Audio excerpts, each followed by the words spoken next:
va nous apporter le salut. Ce matin, nous allons faire la part. Dieu soit béni. Alléluia. Amen. Alléluia. Amen.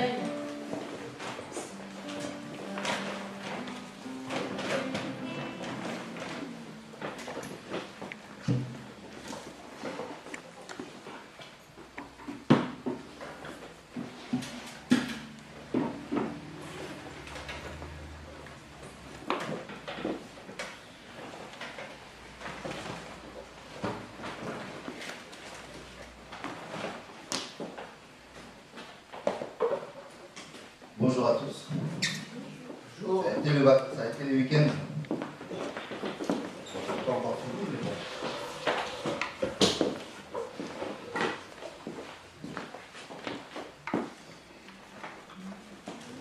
Vous voulez juste savoir.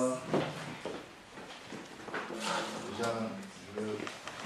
Merci Seigneur, encore Seigneur pour ta parole. Assiste-nous, Seigneur. Assiste-nous sur la parole. Inspire-nous par ton esprit. Que ton esprit nous enseigne le nom de Jésus. Amen. Et je voulais juste poser une question. Qui se rappelle de ce que nous avons reçu dimanche passé?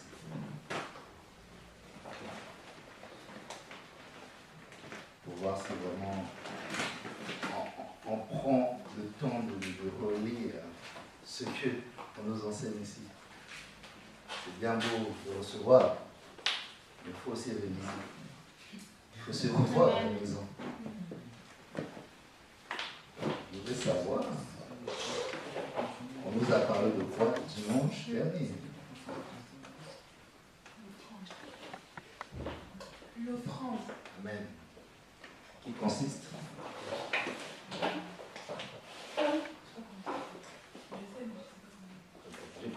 Quelqu'un d'autre?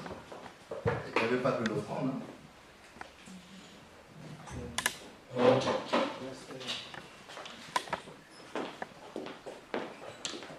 Moi, ce qui m'a le plus touché, en fait, c'était quand elle a parlé de la prière, en fait, donc elle a beaucoup parlé de la prière, du combat dans la prière et la vie de prière en général. Amen. Pour ceux et celles qui ne savent pas, nous sommes toujours dans ce thème, le col de la prière. Il faut savoir, il faut vraiment être sensible au Seigneur pour savoir en fait la nourriture qu'il a prévue pour ce temps. On a commencé cette école depuis plus d'un mois déjà. Et le Seigneur veut vraiment que nous puissions rester dedans. Jusqu'à ce que vraiment le Seigneur puisse changer. Et je demande au Seigneur, mais Seigneur, que veux-tu que je partage? On dit, continue la prière. Ok. Je dis, Seigneur, que ton nom soit glorifié. Donc, vous avez la grâce pour ceux et celles qui ne réalisent pas. Hein, parce que, heureusement, ici, on n'interroge pas les gens. Donc, on va prendre Jean 10.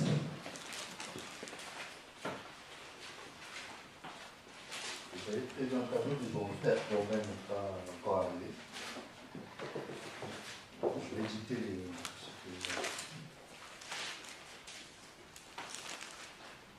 Jean 10, à partir du verset 30.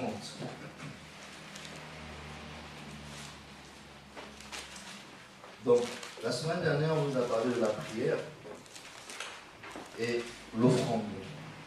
On nous a parlé de deux versets, plutôt de deux catégories de personnes. Le jeune homme et la veuve. Le jeune homme qui refusa de céder tous ses biens, et de l'autre côté, la veuve qui donna tout ce qu'elle avait. La prière consiste à tout donner au Seigneur, à se donner à lui. C'est ce que la sœur a dit, l'offrande. La meilleure, plutôt la prière par excellence, c'est l'offrande que nous donnons à Dieu. L'offrande consiste en fait à donner notre cœur, notre vie. Parce que lui-même, il s'est donné pour nous. Et ce qui était que je voulais que vous donniez votre cœur en sacrifice agréable et un sacrifice de bonne odeur. Donc, l'offrande ici, c'est de nous donner, on doit se donner au Seigneur, en fait qu'une façon est agréable, comme les offrandes. Donc, nous devons passer par l'autel. Donc, quand on donne l'offrande, automatiquement, on voit l'autel. Parce que l'offrande, pour qu'elle soit agréable, il faut qu'elle soit consumée. Pas vrai? Donc, elle doit passer par le feu. Donc, les amis, nous devons passer par le feu, en fait, d'être agréables par le Seigneur. Donc, Jean 10, à partir au verset 30. Moi et le Père, nous sommes un. Je vais juste sur ce verset. Et bon, ce verset va bouleverser pour moi au moins une semaine. Je dis le Seigneur, moi et le Père, nous sommes un. Juste ce verset-là, on relate beaucoup de choses, que parle de tout. Moi et le Père, nous sommes un. Donc ce matin, par la grâce de Dieu, je vais vraiment parler de l'unité dans la prière. Parce que vraiment pour prier, il faut être uni à ton Père. Parce que tu ne peux pas prier si tu n'es pas uni avec Dieu. Donc, ici, vraiment pour l'unité dans la prière qui consiste vraiment à connaître les pensées de ton Dieu, à connaître ce que ton Dieu désire. Si tu n'es pas uni dans la prière avec ton Dieu, tu ne sauras pas comment te rapprocher de ton Dieu. Tu ne sauras pas comment prier. C'est pour ça que la Bible dit qu'il y en a qui prient mal. Parce qu'ils ne sont pas unis. Parce que si tu es uni à Dieu, tu sauras ce que Dieu veut en ce moment. Parce qu'il y en a, ils vont dans la prière, ils vont demander Seigneur, donne-moi ceci, donne-moi cela. Mais peut-être ce n'est pas dans le cœur du Père. Nous devons prier en fait de connaître ce qui est dans le cœur du Père. Afin que Dieu puisse nous accorder cela. C'est pour ça qu'il dit que cherchez premièrement le royaume de Dieu et sa justice. C'est ça ce qui est dans le cœur de Dieu. Pour d'abord que nous puissions chercher les désirs de Dieu, chercher le royaume, ce que Dieu veut. Après cela, les choses, la Bible dit qu'il vous donnera par-dessus tout. Mais premièrement, cherchons le royaume. Mais pour connaître le royaume, ce n'est pas facile. C'est pas facile. Pour déjà être un avec Dieu, il y a un processus qu'il ne faut jamais manquer. Il y a un processus qu'il ne faut pas manquer. On va prendre Jean 3. Jean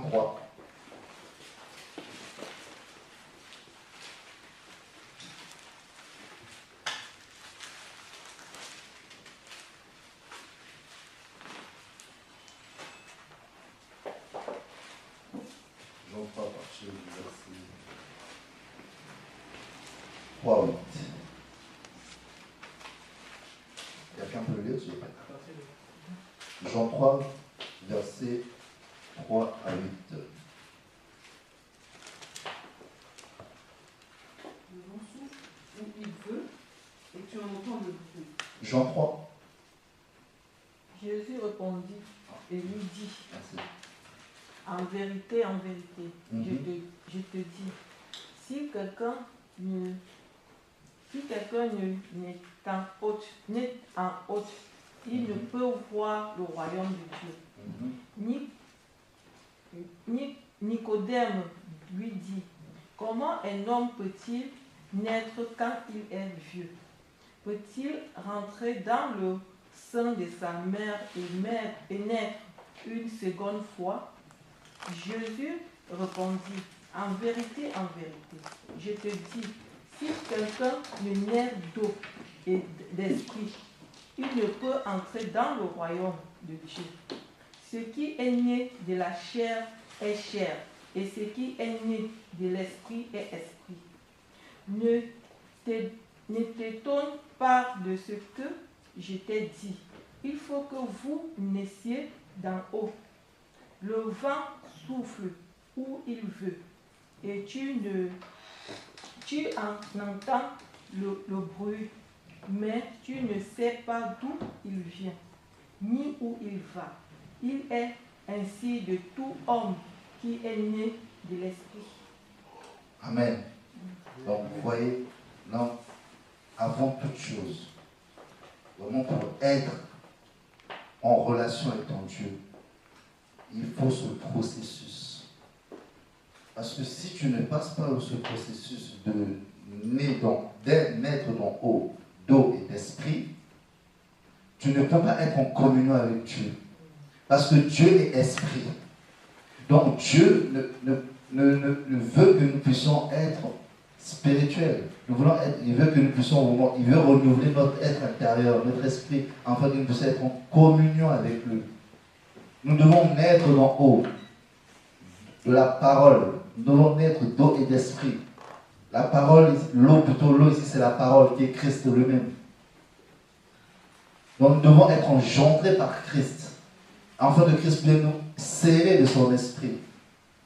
Mais maintenant, quand Christ va nous sceller de son esprit, là nous pouvons maintenant aller dans sa présence pour prier. Parce que Jean 1:12 dit que à tous ceux qui l'ont reçu, à tous ceux qui l'ont connu, il a donné le pouvoir de devenir enfant de Dieu. Non pas selon la chair et le sang, mais selon l'esprit.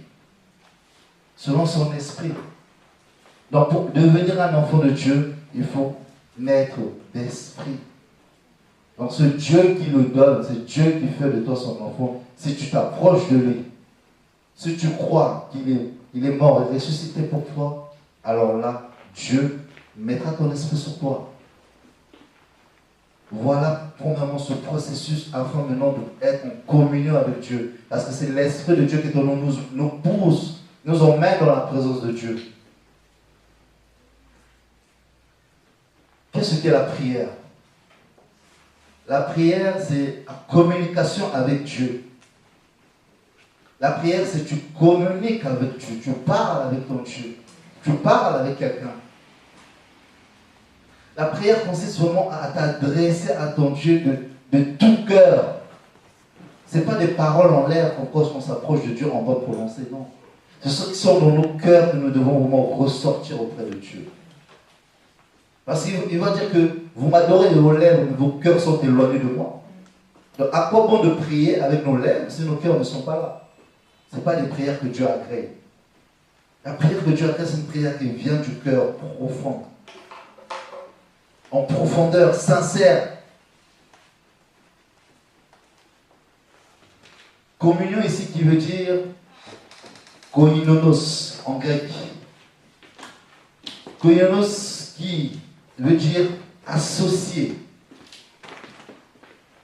Avoir part, pour ceux qui notent, ami, participant de la nature divine.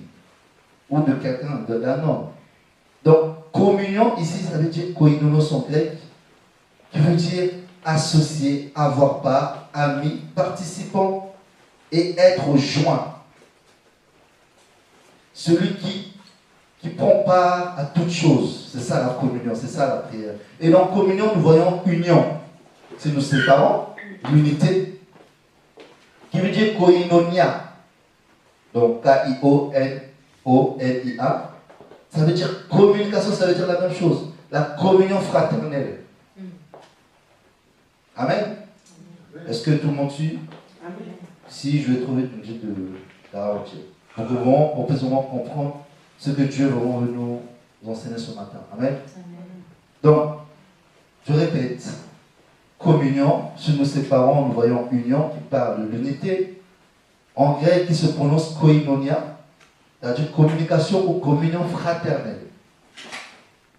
Donc, quand nous venons en Dieu, nous sommes en communion avec lui. Donc, quand nous prions, nous sommes en communion avec Dieu.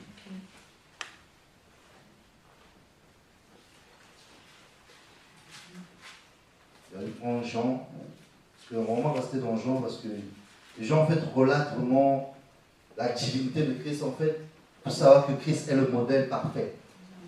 Donc Christ, ici dans Jean, en fait, le Seigneur vraiment montre de la manière dont l'homme doit s'adresser à Dieu. Malgré qu'il était Dieu lui-même, mais il montrait, il laissait des choses afin que l'homme puisse les pratiquer. Jean 4, 24.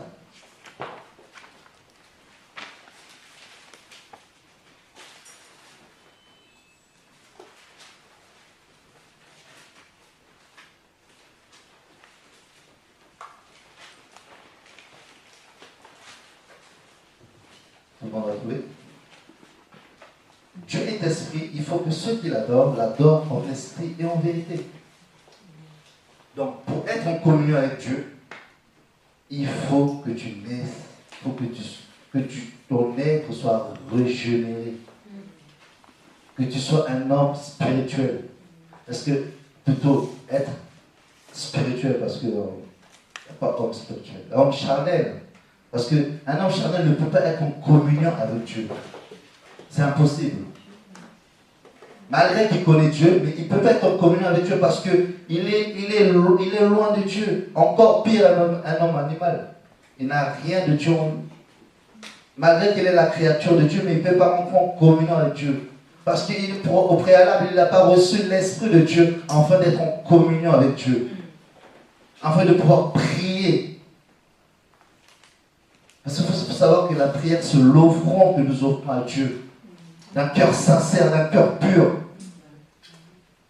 Mais pour être sincère, avoir un cœur pur, il faut naître d'abord d'en haut. Il faut que l'eau vienne nous nettoyer. Il faut que Christ vienne en fait briser en nous notre orgueil, vienne nous humilier, nous emmener à la conversion à lui. Il faut savoir qu'il y a un passage dans la Bible qui dit que Christ, plutôt, personne ne peut venir au Père si le Père ne l'attire à lui. Le mot attirer, ça veut dire traîner. Donc il faut savoir que quand tu viens au Seigneur, c'est Dieu qui t'a traîné à venir vers lui. C'est parce qu'il voulait que tu t'approches de lui. Il voulait que tu sois avec lui. Donc même si que tu le veux ou tu ne le veux pas, il avait déjà écrit ton nom dans le livre de vie. Donc il fallait qu'il te traîne pour rentrer dans sa promesse. Que tu le veux ou tu ne le veux pas. Il fallait qu'il te traîne pour venir. Tu rentres. Donc c'est pour cela qu'il y en a qui peuvent pleurer, gémir nuit et jour. Seigneur, j'ai des problèmes, ça ne va pas. Mais ton nom est déjà écrit là-haut. Ça ne va rien changer. Ça ne va rien changer parce que si tu parles, tu montes, tu descends, Dieu va toujours te ramener à lui. C'est pour ça qu'il y en a qui ne prenons plus le temps à dire que non, lui il est tombé. S'il est tombé, prions pour lui. Mais s'il est réellement de Dieu, Dieu va le ramener à lui. Parce qu'il y a des gens qui sont, leurs noms sont dédiés et écrits avant la création du monde. Donc Dieu lui-même sait au moment opportun d'où ils reviendront. Parenthèse. Donc la communion, c'est nous associer avec Dieu. Donc quand tu rentres dans ta présence de Dieu, tu es associé. Nous savons c'est quoi vraiment l'association dans ce monde. C'est quand tu te mets en partenariat avec une personne pour travailler. Mais c'est ce que Dieu veut quand on rentre dans la prière. Dieu, c'est quand vous créez une entreprise où il y a deux patrons, mais il ne peut pas avoir deux patrons. Il y a un associé, il y a deux associés. Mais les deux associés se communiquent, se changent, font des constats de l'entreprise, des bilans. Mais c'est pareil avec Dieu. Dieu veut te faire le bilan de le royaume. Il dit ce que je veux que tu puisses faire sur la terre. Dieu fait dans les cieux et sur la terre. Il veut aussi, l'homme aussi puisse s'associer à lui afin qu'il puisse travailler pour lui. Donc quand tu rentres en prière, Dieu, tu es associé avec Dieu. Donc Dieu te communique la pensée pour ce temps, pour cette génération. Il te communique le message pour cette génération. Bien aimé, la prière, je dis, mais Seigneur, je ne voyais pas la prière, c'était comme ça. Je venais, je priais, Seigneur, tu es tout, je prie, je reprends. Non, la prière, en fait, c'est le Seigneur qui doit te révéler son cœur, afin que tu puisses faire ce que Dieu veut. Moi et ma maison, nous servirons le Seigneur. Pourquoi il dira cela? Parce qu'il avait su comment, en fait, il connaissait le cœur de Dieu. David connaissait le cœur de Dieu. Il savait comment prier. Moïse connaissait le cœur de Dieu. Il a même mis Dieu au défi. Mais parce qu'il connaissait Dieu, c'est pour ça qu'il s'est permis de mettre Dieu au défi. Parce que Dieu ne pouvait pas exterminer toute la ville s'il n'avait pas si tu veux, te ramener les enfants d'Israël à se sanctifier. Moïse connaissait le cœur de Dieu. Abraham connaissait le cœur de Dieu. Mais tout cela, c'est quoi? C'est dans la prière. Vous voyez, toutes ces personnes, ils se retiraient pour parler, pour communiquer avec Dieu, pour connaître la pensée de Dieu. C'est ça la prière. La prière, c'est pas venir de choix, de déballer tout ce qu'il y a après partir, non. Mais il faut aussi écouter ce que l'autre a à dire, l'interlocuteur. Amen. Parce que Dieu aussi, il doit nous communiquer les choses. C'est ça la communion, c'est ça la prière. C'est ça l'unité dans la prière. C'est l'échange, vous échangez les choses, afin que vraiment l'œuvre ici-bas puisse se faire. On se dit, on veut voir l'œuvre, mais il y a des gens, vous savez, Nash, c'est pour ceux qui connaissent Nash, c'est un homme qui a travaillé avec Finet. Il est mort en étant à genoux, en train de prier. Waouh! Donc, vous savez que le ministère de Finet dépendait de cet homme. C'est un homme de coulisses. On ne le voyait pas, mais cette personne s'enfermait dans sa maison, priait pendant que Finet était exposé devant les armes, en train de parler, mais lui derrière, il gémissait pour les armes. Afin que le message qui va passer à travers Finet puisse toucher les cœurs. Et dans cette génération, c'est ce que Dieu veut faire. C'est pour ça que je cherche un homme qui va se tenir à la brèche. Il a dit, je ne cherche pas 10 000, non, un qui va se démarquer. Nous devons nous démarquer, s'il vous plaît. Dans la prière, ce qu'on fait, regardez la prière du Père. Regardez la prière de Christ. Christ se levait chaque matin, malgré qu'il était Dieu. Il se levait en fait pour remettre la journée entre les mains de Dieu, de remettre de toute personne qui va croiser. Donc il ne faisait pas de choses au hasard, le Seigneur. Donc il remettait toute personne qui croisera sur son chemin. Il remettait tout. Donc c'est pour cela quand il marchait, les gens ils venaient, Dieu agissait. C'est ça la prière. Dans la prière, tu dois gémir, pleurer.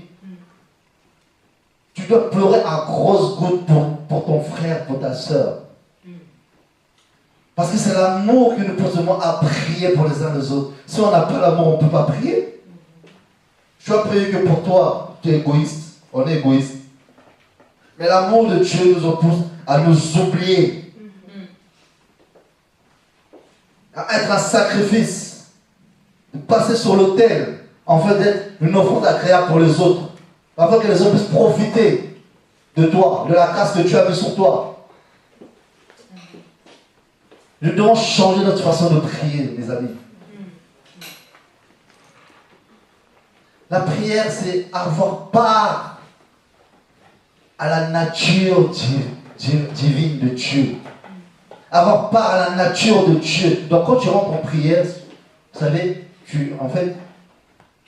c'est vrai que ton corps est là, mais ton esprit est là-haut.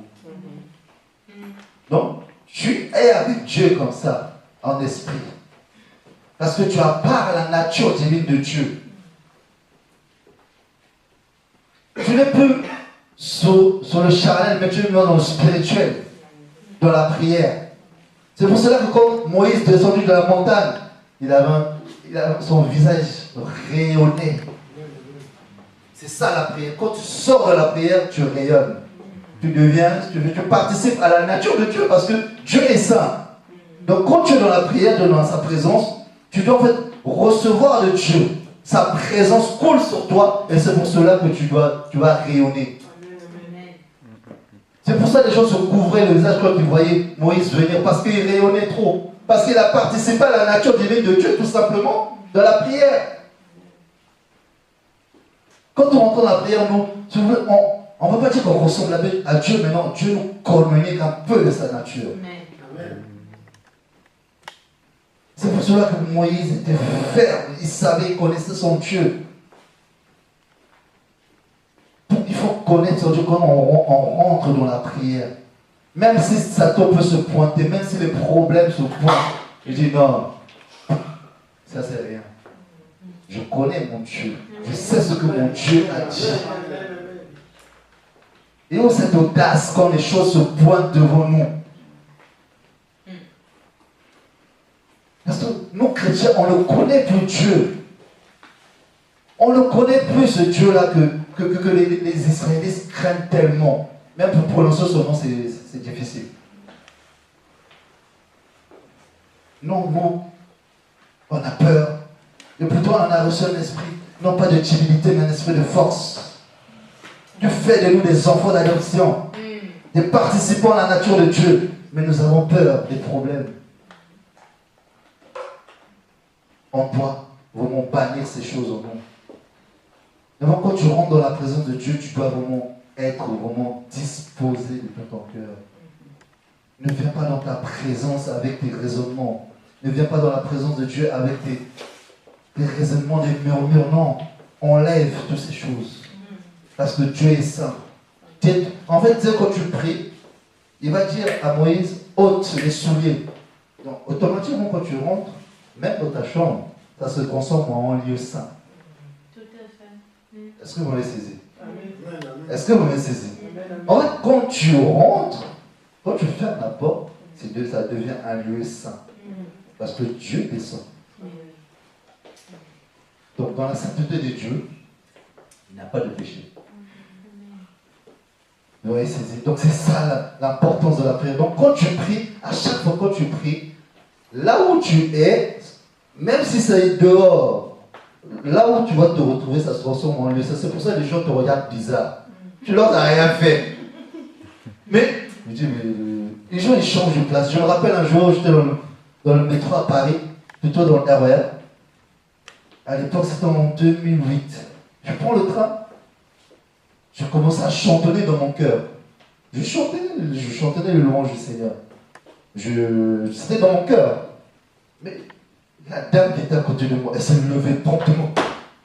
Elle m'a regardé comme ça, les deux sauts.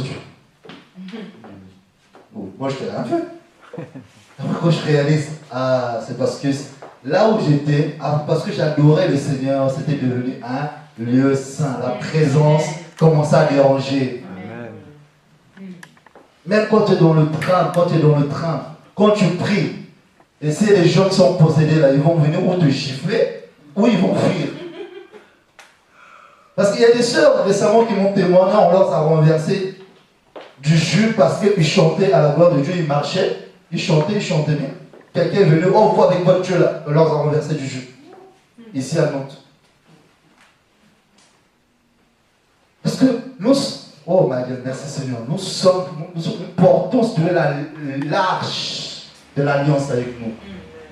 À chaque fois que nous nous déplaçons, nous portons l'arche qui est pour nous. La présence de Dieu, la Shekinah. Cette Shekinah qui dérange les gens. C'est pour ça que nous pouvons voir la victoire sur tout ce que nous pouvons se présenter devant nous. Les Israélites ne pouvaient pas avoir la victoire s'il n'y avait pas l'arche de l'alliance. Ils ne pouvaient pas avoir la victoire. Tu es porteur de l'alliance avec Dieu. Qui est le sang précieux qui a coulé à la croix. Qui t'a justifié. Qui fait de toi maintenant participant dans la nature de Dieu. C'est pour ça que nous pouvons rentrer et sortir de sa présence. Cette voie a été déchirée. Qui était réservée pour les personnes, pour les élites. Mais maintenant, cette voie a été déchirée pour que nous puissions rentrer. Tu peux rentrer dans la présence de Dieu. Mais maintenant, il faut savoir comment rentrer dans sa présence. On ne rentre pas n'importe comment. Quand tu viens prier, tu ne viens pas prier n'importe comment. Tu déballes, non, après tu parles. Non, il faut prendre un temps d'écoute. C'est important. Parce que tu es associé à ton Dieu. Parce que Dieu te demandera des comptes. Dieu te demandera des comptes. Parce que tout ce que tu vois, parce que tu travailles pour Dieu, on travaille pour Dieu. Donc tout ce qu'on va faire, Dieu aussi de son côté, il note. Parce qu'on parle de livre de souvenirs. Donc c'est le compte de Dieu. Dieu s'est fait ses comptes. Parce que tu es son associé. Donc, à la fin, Dieu va te convoquer pour faire les comptes. Comment ça s'est passé. Mais c'est pareil avec les entreprises que nous voyons ici. N'est-ce pas? Mais c'est pareil avec Dieu. Tu es associé avec Dieu dans la prière. Parce que quand tu rentres dans la prière, Dieu te communique automatiquement sa pensée. Donc, quand Dieu te communique sa pensée, ce n'est pas pour que ça reste pour toi, mais pour que ça s'accomplisse. Quand tu rentres dans la prière, quand Dieu te communique une pensée, ou pour quelqu'un, tu dois prier pour quelqu'un, ou tu dois faire quelque chose, tu dois le faire automatiquement. Si tu ne le fais pas, tu auras des problèmes. Parce que c'est aussi un péché, la désobéissance. Ne doutons pas de ce que Dieu nous communique, s'il vous plaît, dans la prière, parce que c'est important. Même si c'est une petite phrase qu'il a dit, ou il n'a pas parlé, mais il t'a envoyé, il t'a donné des versets. C'est important. Parce qu'il sait pourquoi il t'a donné cela. Si tu souffres présentement, t'inquiète pas, c'est normal. Jacques 1 dit quoi? On va le prendre.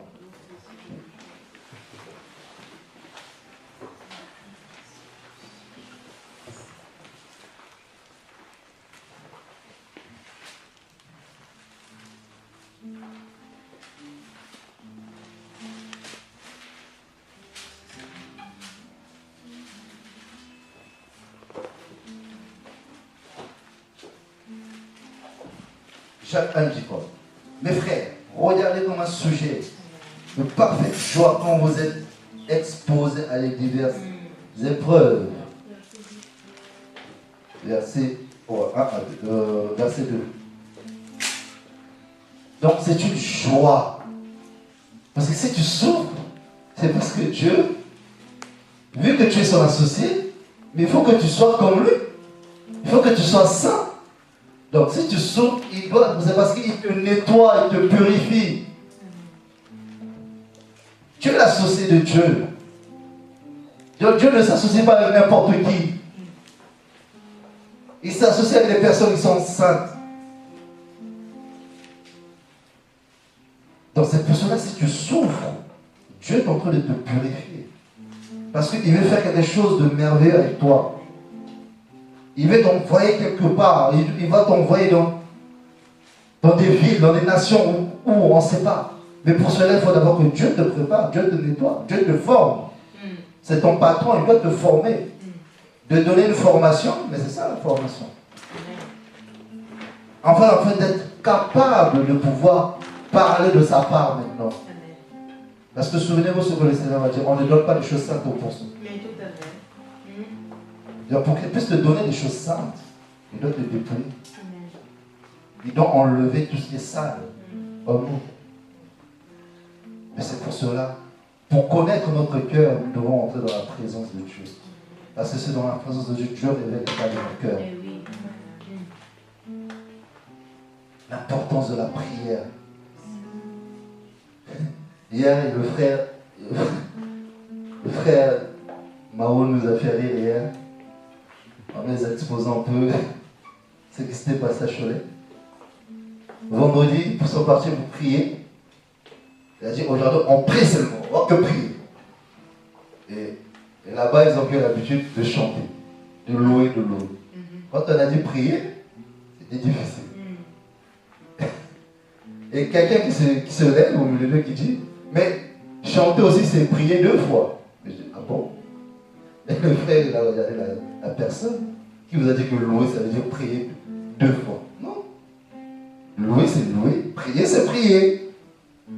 Même si la louange, c'est une prière à Dieu, mais il y a aussi la prière ou vraiment de communication, de relation avec Dieu. Donc, les choses que nous avons reçues, là où nous étions à l'époque, en Afrique, c'est vraiment une doctrine qui vient d'Afrique, parce que j'ai déjà entendu ça là-bas. Quand tu chantes, ça veut dire que tu pries 2 fois. Donc si tu chantes plusieurs chansons, multiplie maintenant fois 2. Ça devient une prière. Donc vous voyez à quel point les gens, ils ne veulent plus rentrer dans la présence de Dieu. Après ils se plaignent, pourquoi ça ne marche pas, pourquoi ça ne va pas. Rentre en profondeur avec Dieu, dans les eaux profondes. C'est là-bas que Dieu te veut. Il ne te veut pas au bord. Parce que toute personne peut se mettre au bord, même le sorcier peut se mettre au bord. Ah oui? Il y a un monsieur qui a voulu faire le fou, un pasteur au Gabon. Il dit, Dieu m'a dit, je peux marcher sur les eaux. Ah bon? Il est parti. Il a commencé au bord. Il a avancé. Il s'est noyé. Il est mort. Même les sorciers peuvent le faire. Mais commencez maintenant, Dieu te veut maintenant dans la profondeur, là où il se trouve. Si Dieu est avec toi, Dieu va t'envoyer là-bas. C'est les gens qui n'arrivent plus à aller dans la profondeur à Dieu parce que c'est des temps de gémissement dans la prière. Ce sont des choses qui ne veulent pas se sacrifier. Pour entrer dans la présence de Dieu, il faut se sacrifier dans les profondeurs. Il faut le sacrifice, il faut l'offrande.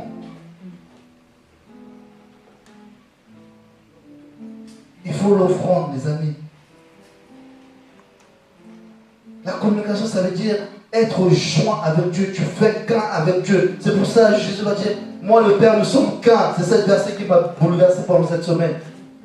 Donc nous devons être un avec Dieu. Ça veut dire cela, ce mot, koinonos. Être joint à Dieu. Communication, communion, être joint. Tu es dans le Seigneur. Souvenez-vous quand Christ est mort, on l'a percé à la croix. Qu'est-ce qui est sorti? De l'eau et du sang qui représentent la vie. Mais c'était quoi cette vie? C'était l'Église. Donc tu faisais partie de Dieu, tu étais joint en Dieu. Mais Dieu maintenant t'a sorti. De comme de la même manière l'enfant et la mère sont joints. Amen. Dans le ventre, comme l'enfant est dans le ventre. Maintenant ce qui les gens c'est le cordon. C'est pareil. Non chrétiens, l'Église. Nous devons être joints en Dieu. Nous devons vraiment revenir au Seigneur. C'est pour ça que le Seigneur va dire que ce que j'ai contre toi, tu as perdu. Prenez l'amour. Tu n'es plus en lui. Tu n'es plus en Dieu. Tu n'es plus un avec Dieu. Si tu es un avec Dieu, Dieu ne pourra pas dire que ce que j'ai contre toi, tu as perdu. Parce que l'amour de Dieu, c'est le lien par la perfection. Tu n'es plus lié à lui.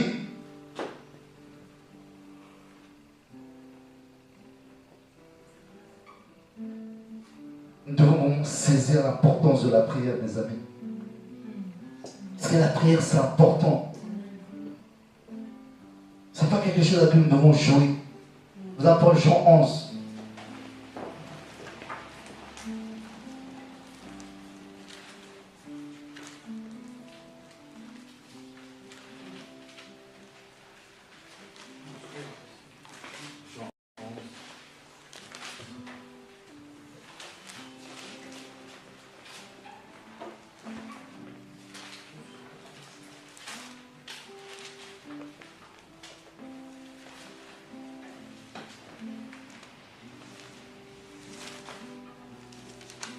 À partir du verset 39, s'il vous plaît.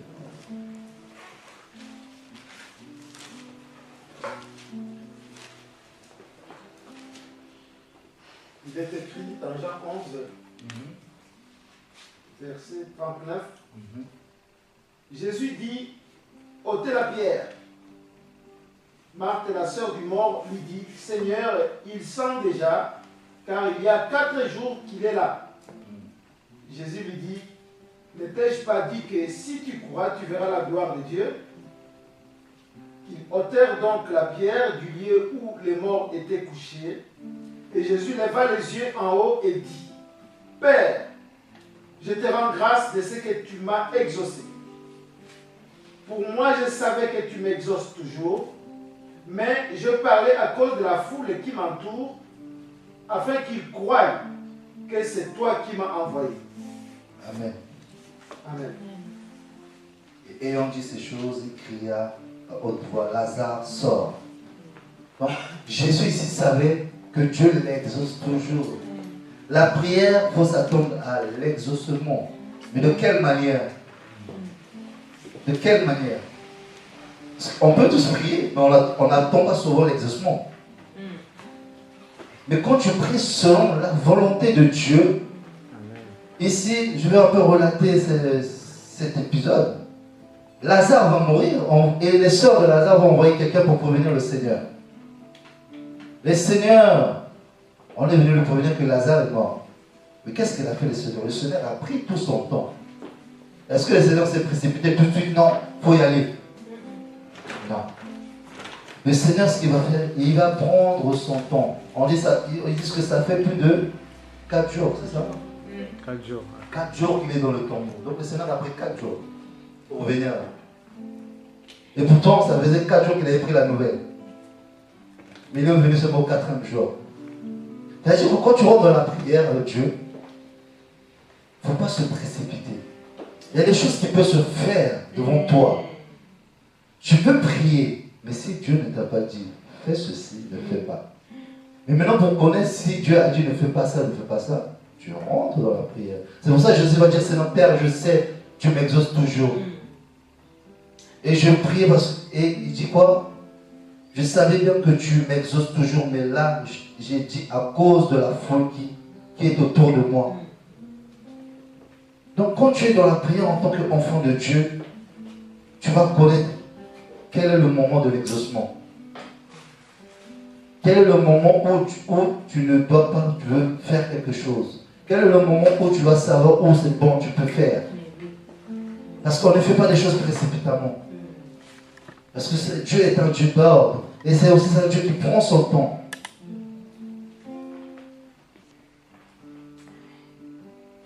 Dieu n'est pas dans la précipitation comme nous les hommes.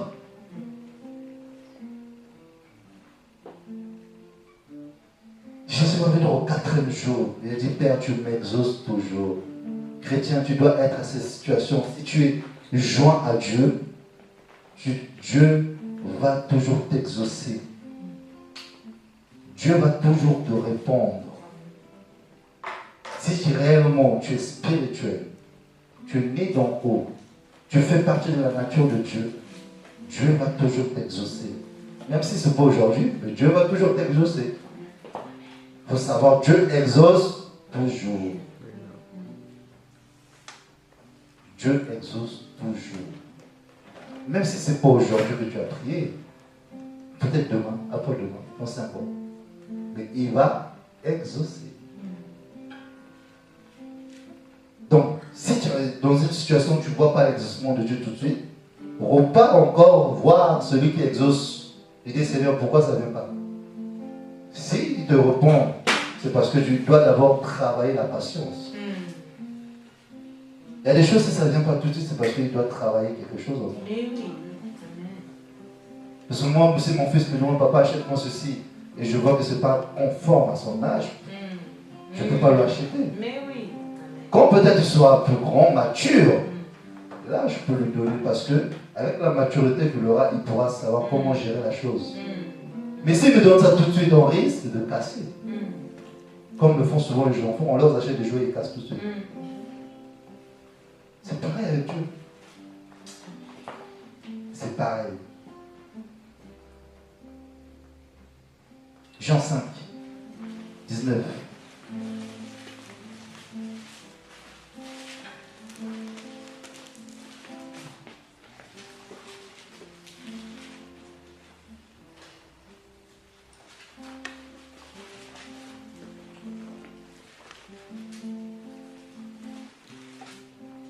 Demandiez. Mais Jésus répondit et leur dit, en vérité, je vous le dis, le Fils ne peut rien faire de lui-même.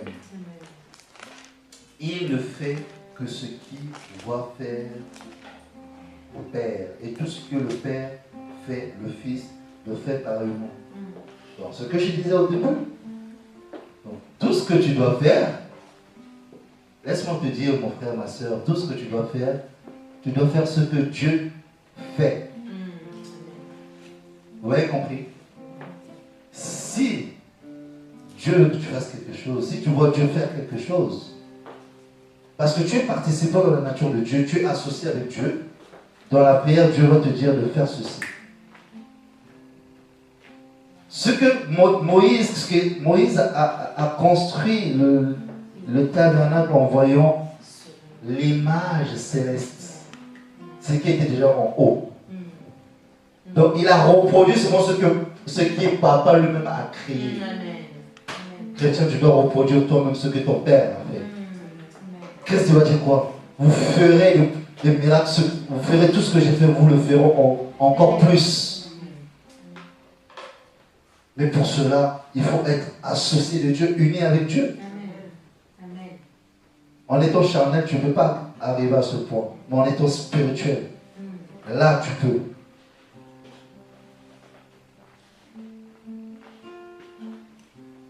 Je fais ce que mon Père fait.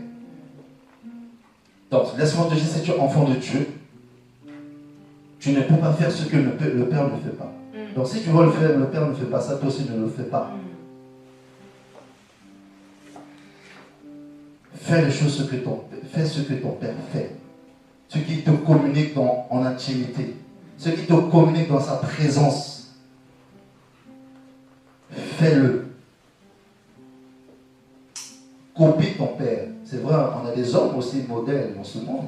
Mais le modèle par excellence, c'est Jésus. Amen. La Bible dit. Amen. Donc si c'est le modèle par excellence, on doit copier le modèle parfait.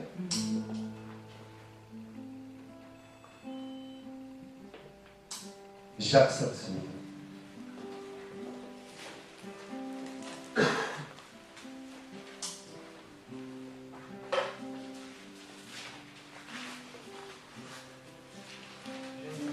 Jacques 5. Au verset 16. Jacques 5, Jacques chapitre 5, verset 16. Confessez donc vos péchés les uns aux autres et priez les uns pour les autres afin que vous soyez guéris. La prière fervente du juste a une grande efficacité. Amen. Donc, la Bible dit quoi? La prière du juste a une grande efficacité. Donc, laisse-moi te dire, quand tu pries pour ton frère, la Bible dit quand vous priez pour les uns les autres, il doit se passer quelque chose. Parce que la prière du juste est efficace. Si tu es juste devant Dieu, ta prière, quand tu as prié pour ton frère qui est malade, ou tu as prié pour quelqu'un qui souffre, qui est dans le besoin, qui est fatigué, quand tu as prié, parce que tu étais dans la présence de Dieu, puisque Dieu va te communiquer sa nature, quand tu as prié pour quelqu'un, automatiquement il va se lever. Dieu va opérer la guérison, la restauration, la délivrance. C'est pour cela que là où nous sommes, des fois cela n'arrive pas. Pourquoi? Parce que nous ne prenons pas le temps d'aller consulter, de rentrer dans sa présence afin que Dieu nous révèle de sa nature. Parce que Christ, quand il marchait, quand il priait pour les gens, automatiquement les choses se faisaient. Mais il faut savoir comment cela se faisait, parce que le matin, il se levait tôt pour aller dans la présence de Dieu. Afin d'être revêtu de la nature divine de Dieu, afin de maintenant devenir exercer. Donc c'est ce que nous devons faire, mes bien-aimés. Rentrer dans sa présence. En fait, c'est quand tu rentres, c'est quand tu rentres dans la douche, tu ouvres. Il y a l'eau qui tombe. Tu es encore mouillé quand tu sors de ta douche, mais c'est ça, la présence de Dieu. Quand tu rentres dans sa présence, tu as encore sa douce présence sur toi. Maintenant, quand tu sors, s'il y a un infirme devant toi, tu as tellement la compassion de Dieu, parce que Dieu te communique sa compassion. Tu vas dire, lève-toi et marche. Parce que c'est une créature de Dieu. Et je le crois. Nous allons vivre ces choses. Mais pour cela, maintenant, faisons une violence. Car le royaume des cieux, c'est les violents qui sont en part. Nous devons nous faire violence afin de voir les manifestations, afin de voir la main de Dieu à l'œuvre au milieu de nous. Il n'y a rien sans sacrifice. Il n'y a rien sans souffrance. Tu ne peux pas voir la main de Dieu, la gloire de Dieu, si tu ne souffres pas. Il faut que Dieu vraiment te fasse passer sur l'autel. Il faut que tu brûles afin d'enlever les graisses.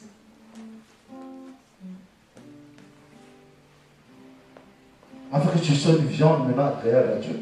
Là, il va dire non, c'est bon. Il y a une sœur qui nous disait vendredi, nous a donné l'image, vraiment ça m'a interpellé. Vous voyez, quand on prend un poisson, quand on le sort de sa nature, il fait quoi? Il se débat. Il ne veut pas mourir. Mais nous, on fait ça, chrétiens. Quand Dieu veut nous enlever pour nous tuer, pour nous tuer la chair, on se débat, on ne veut pas.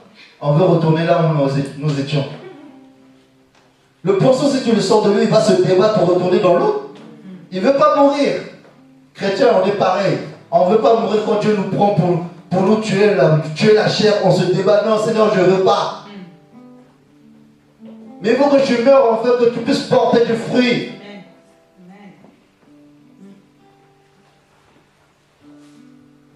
Le Seigneur va même donner l'image du grain qui tombe sur la terre, qui meurt. Et quand il meurt, il donne du fruit.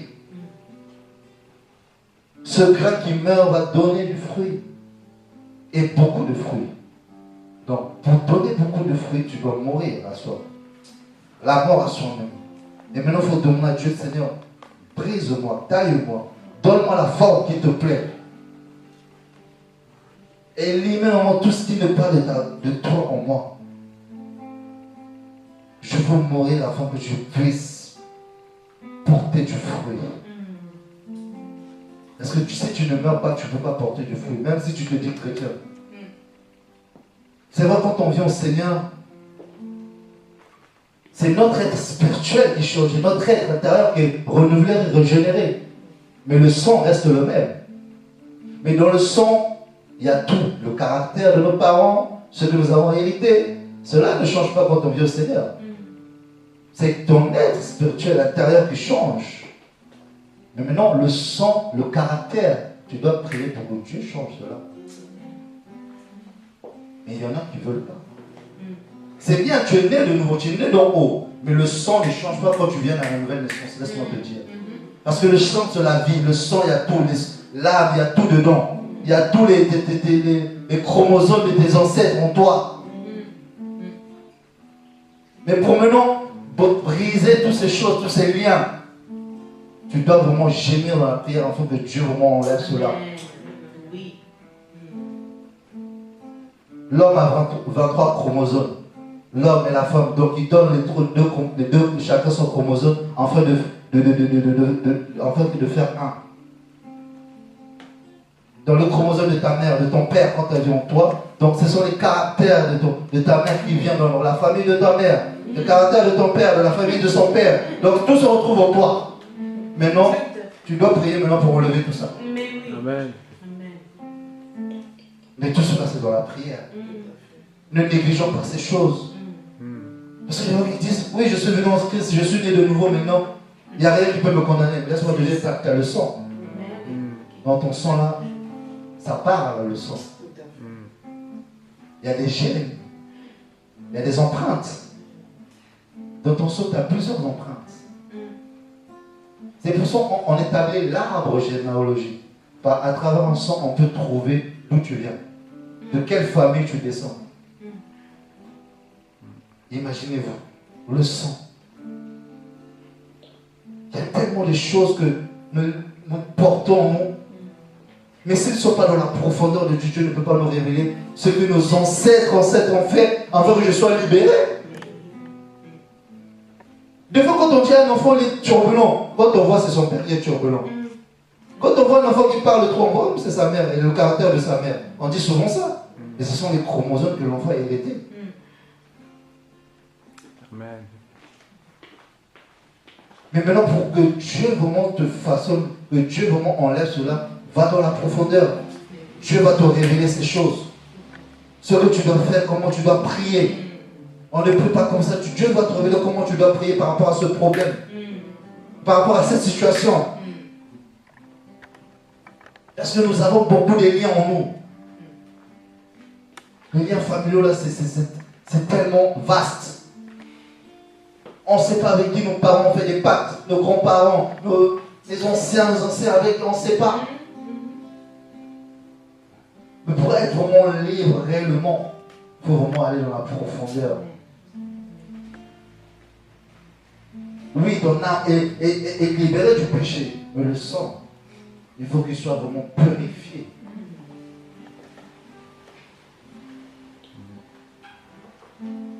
Jean 14, 12. Aujourd'hui, vraiment, on va beaucoup lire, parce qu'il y a beaucoup de versets.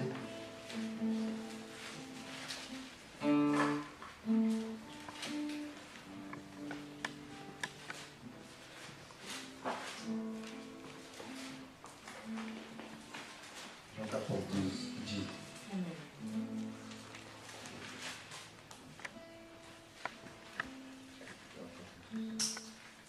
Jean chapitre 14, verset 10. 12. Ah, 12. En vérité, je vous l'ai dit, celui qui croit en moi fera aussi les œuvres que je fais, et il en fera de plus grandes, parce que je m'en vais à mon Père. Et tout ce que vous demanderez en mon nom, je le ferai, afin que le Père soit glorifié dans le Fils. Si vous demandez quelque chose en mon nom, je le ferai.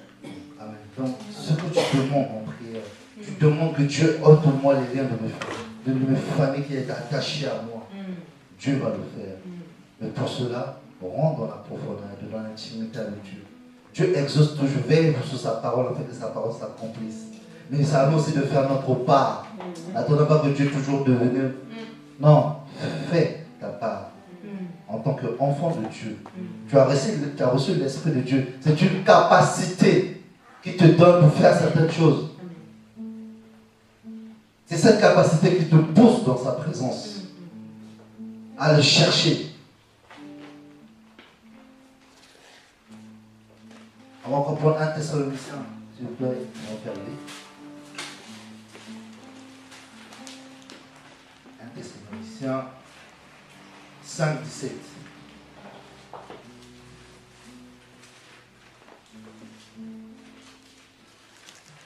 Quelqu'un pouvait pas lire, s'il vous plaît.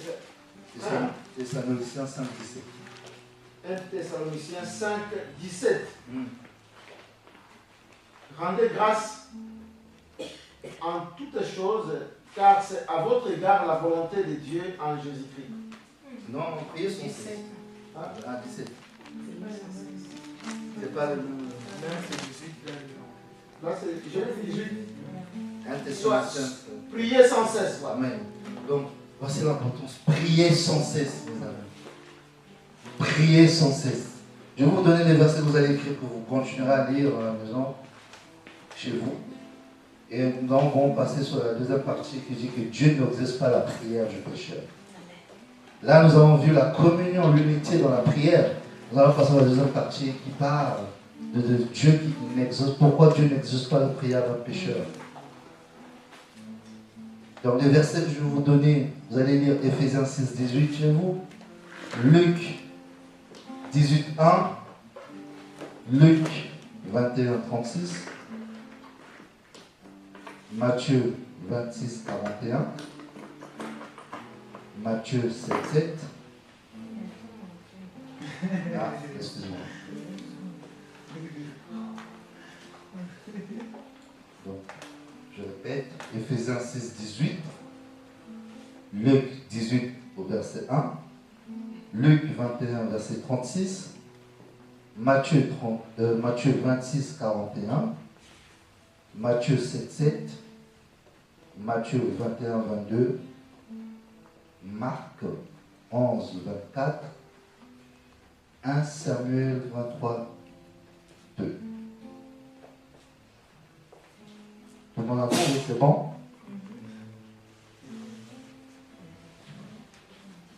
Jean 9, 31. 1 Samuel combien, s'il te plaît? Hein? 1 Samuel combien? 1 Samuel 23, 2.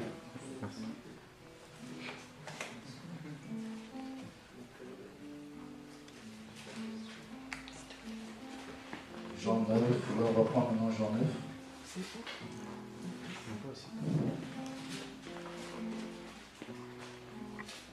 Jean 9, 31.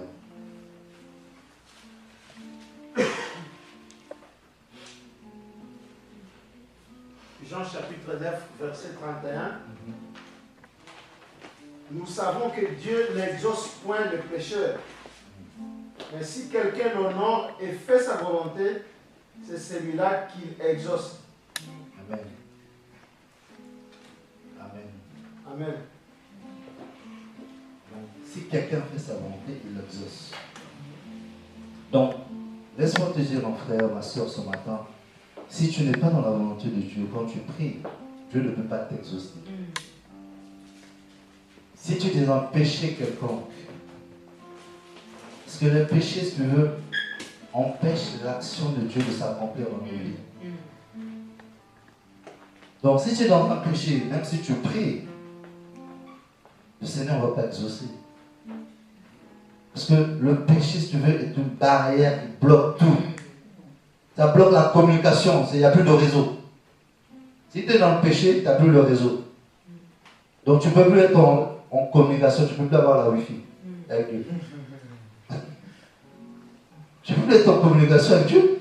S'il y a un péché quelque part dans ta vie, quand tu pries pour les choses importantes de ta vie ou pour les autres, Dieu ne peut pas exaucer. Dieu a en horreur le péché, les amis. éloignons-nous du péché, s'il vous plaît. Le péché comme un virus qui détruit notre vie spirituelle. Pour avoir l'antivirus, il faut la repentance. Il faut prier, se repentir devant Dieu. Afin que Dieu restaure toutes choses au monde. Parce qu'en étant pécheur, vous vous condamnez vous-même. C'est comme hier, on se disait avec la sœur Passomaria quand on est revenu du mariage. Il y a des gens qui chantent des chansons, ils ne réalisent pas les paroles. Ils chantent des louanges à Dieu, mais ils ne réalisent pas les paroles. Même un pécheur va venir chanter Dieu, tu m'appartiens, Dieu ceci. Mais tu t'attires ta propre condamnation sur toi. Parce qu'en étant pécheur, tu chantes des choses saintes. Il n'y a pas de rapport entre la lumière et les ténèbres. Automatiquement, tu bloques ta vie. Tu es dans la désobéissance totale. Tu es dans une rébellion vraiment devant Dieu. Quand tu es dans un péché, n'essaye même pas de chanter des louanges. Repends-toi d'abord. Parce que les louanges, ça proclame les bienfaits de Dieu. Tu ne peux pas proclamer les bienfaits de Dieu avec tes lèvres impures, avec ton cœur impur.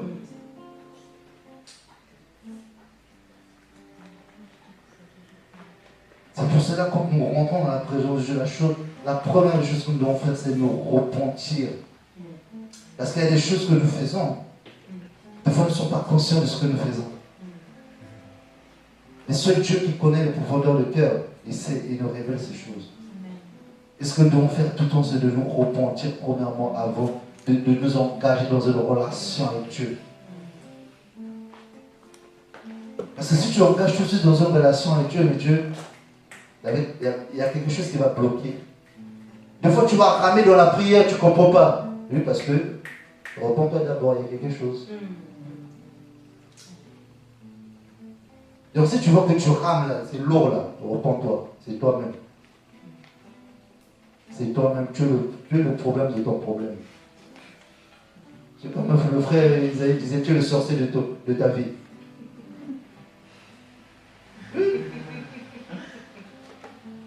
Tu es le problème de ton problème. Donc, règle d'abord ce problème qui est toi-même, le péché. Après, nous rentrons dans sa présence.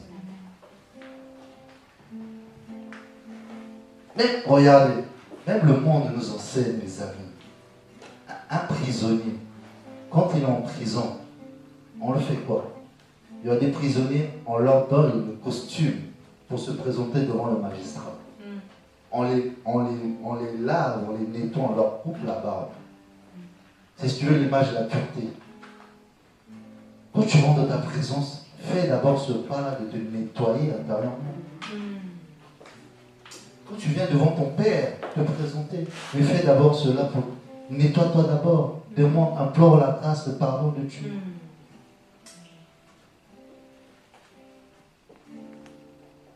Il faut beaucoup observer, même les païens nous enseignent, s'il vous plaît. Observer, regarder les choses. Et souvent arrêter de condamner les païens. Dieu les utilise pour nous enseigner. C'est vrai qu'ils ne sont pas à la nature de Dieu, mais Dieu les a créés, ils font aussi partie quand même des enfants de Dieu parce que c'est la créature de Dieu. C'est parce que pour l'instant, voilà, ce n'est pas encore le temps, ils n'ont pas encore la connaissance, la révélation. Mais le jour viendra, ils nous auront, par la grâce de Dieu. Observez les païens, s'il vous plaît. Observez la nature. Observez tout ce qui nous entoure. C'est un enseignement de tous les jours.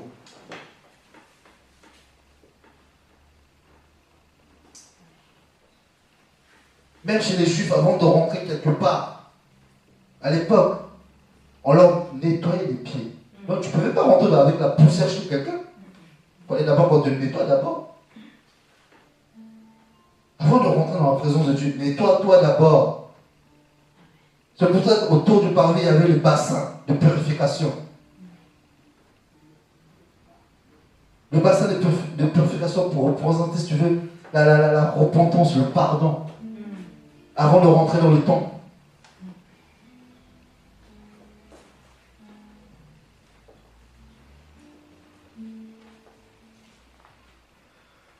Proverbe 15, 29.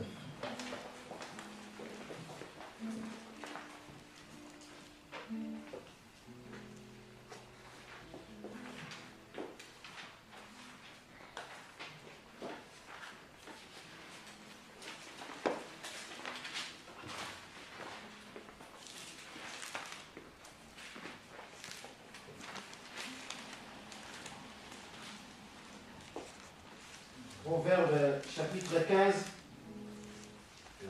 verset 29. L'Éternel s'éloigne des méchants, mais il écoute la prière des justes. Amen. L'Éternel s'éloigne du méchant et écoute la prière du juste. Dieu prend plaisir à la prière du juste. On est justifié par le sang de l'agneau. Ne faisons pas de la grâce de Dieu de vivre encore le prétexte de vivre dans le péché. Ce que Paul va dire. Il y en a beaucoup qui font de cette grâce. Non, je sais que non, je veux me repentir. Laisse-moi d'abord pécher, je veux me repentir après. On ne se moque pas de Dieu. Va pécher, fais. C'est pas grave, reviens, Dieu va te pardonner. Mais la Bible dit quoi? Ce que vous semez, vous le moissonnez. Mais oui. Va pécher, reviens, Dieu va te pardonner. Mais n'oublie pas que derrière, ça va barder. Tu vas souffrir avec tes problèmes que toi-même tu as voulu semer dans ta vie.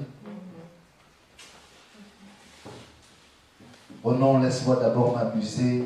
Je sais que Dieu est amour. Dieu pardonne tout. Oui, t'inquiète, Dieu pardonne. N'oublie pas, après tu vas souffrir. Ne te plains pas après quand il y a des problèmes. Dieu, c'est un Dieu juste. Dieu est un Dieu juste. On ne se moque pas de Dieu, mes amis. Dieu n'est pas notre ami ou notre pote avec qui nous devons jouer. Dieu est un Dieu saint. Il est amour, certes, oui, il est aussi juste. Il juge.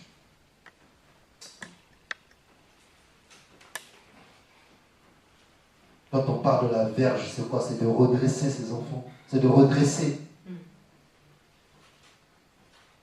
Dieu est un Dieu qui châtie ses enfants qu'il aime.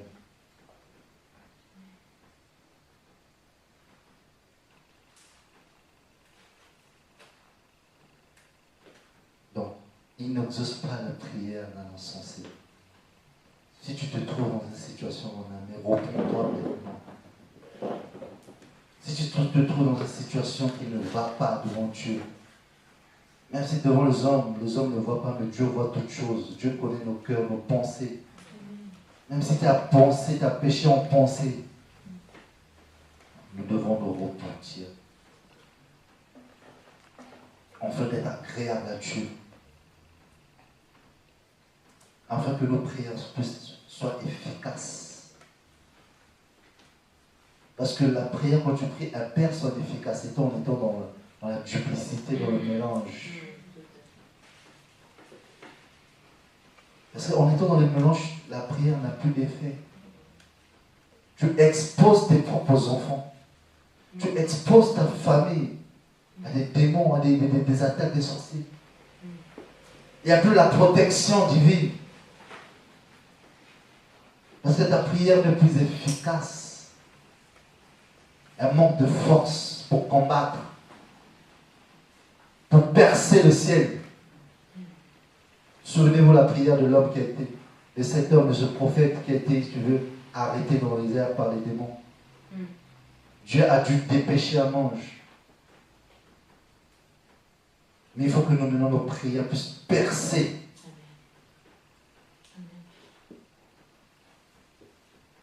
Afin que le diable puisse fuir l'homme de nous. C'est pour ça qu'il y en a des prières qui sont bloquées à cause parce qu'il y a le manque de pardon dans le cœur. Parce que ça murmure. Parce que ça jalouse. Il y a de la jalousie. Il y en a même, c'est parce que c'est des traits de caractère qui bloquent les prières.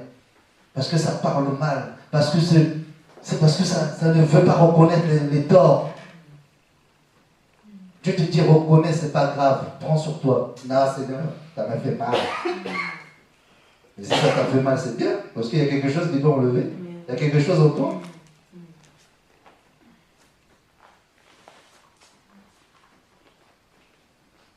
La prière, c'est important. Connaître comment prier, comment être en communion avec Dieu. C'est toutes ces choses qu'il faut éviter.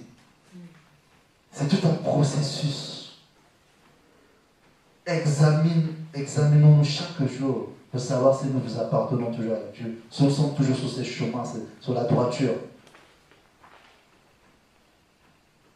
Il y en a des gens qui me disaient, non, je cherche une maison, mais je vais aller faire des faux papiers. Mais chrétiens, non, je vais faire des faux papiers, des faux fiches de paye pour avoir une maison.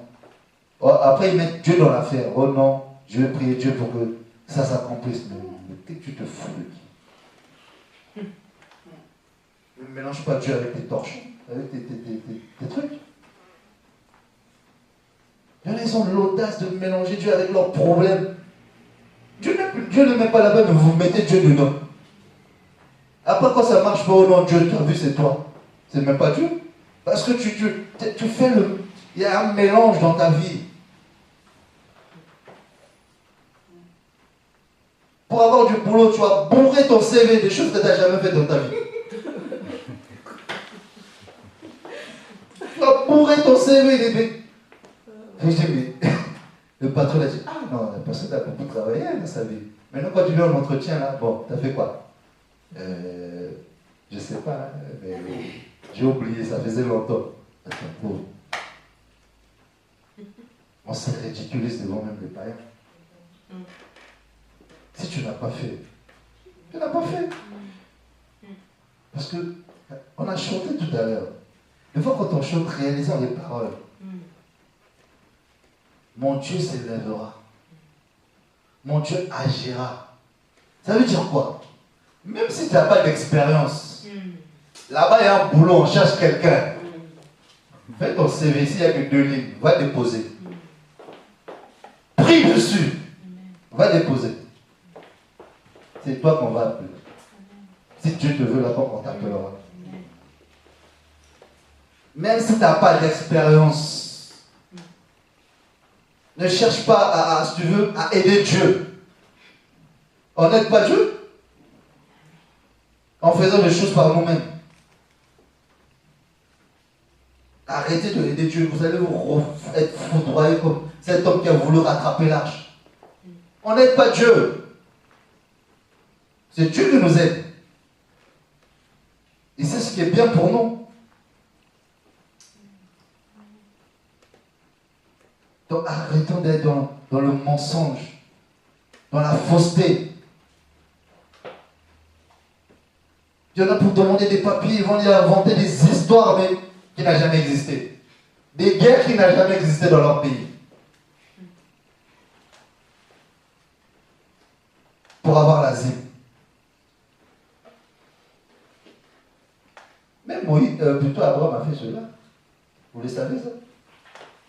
Abraham a menti sur la nature de sa femme pour avoir l'asile en Égypte. Abraham, c'était d'abord Abraham. Même Abraham a fait cela. Mais à cause de cela, c'est l'Égyptien qui s'est fait foudroyer. C'est parce qu'il faisait partie de la promesse. Mais nous ne devons pas le faire.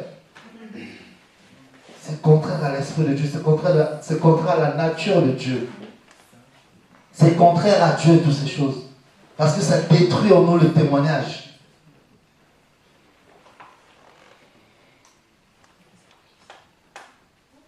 Psaume 66.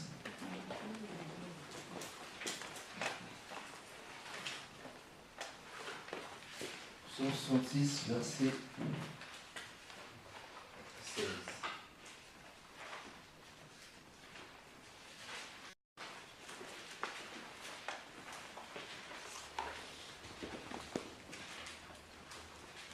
Verset 16, je le lis. Vous tous qui craignez Dieu, venez écouter. Et je raconterai ce qu'il a fait à mon âme. Je l'ai invoqué de ma bouche, de la louange a été sur ma langue. Et la louange a été sur ma langue. Si j'ai conçu l'iniquité dans mon cœur, le Seigneur ne m'aurait pas écouté. Mais certainement Dieu m'a écouté, il a été attentif à la voix de ma prière. Béni soit Dieu qui n'a point rejeté ma prière et qui n'a point éloigné de moi sa bonté. Amen. Eh bien, j'aime bien ce passage. Donc, si j'avais conçu l'iniquité dans mon cœur, Dieu n'aurait pas écouté ma prière.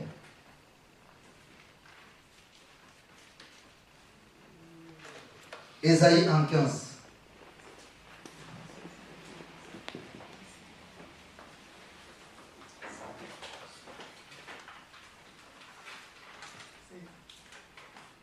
Ésaïe 1, partir du verset 15. Quelqu'un a trouvé? Je peux lire. Ésaïe 1, c'est le verset 15 en général. C'est pourquoi quand vous étendez vos mains, je cache mes yeux de vous. Quand vous multipliez vos prières, je ne les exauce pas. Vos mains sont pleines de sang. Lavez-vous, purifiez-vous. ôtez-le devant mes yeux, la méchanceté de vos cœurs. Cessez de faire le mal. Apprenez à bien faire, cherchez la droiture. Redressez celui qui est fou. Faites justice à l'orphelin. Défendez la cause de la vie. Donc, purifiez-vous avant d'entrer dans la présence de Dieu. On doit se purifier. Nos mains sont impures. Il y en a, ils ont tué par la langue. Ils ont détruit des vies par la langue. Mais on ose se présenter devant Dieu comme si rien n'était. On a détruit des vies et toi tu viens te présenter devant le Dieu créateur comme ça, sans te purifier, sans te repentir, sans reconnaître tes fautes.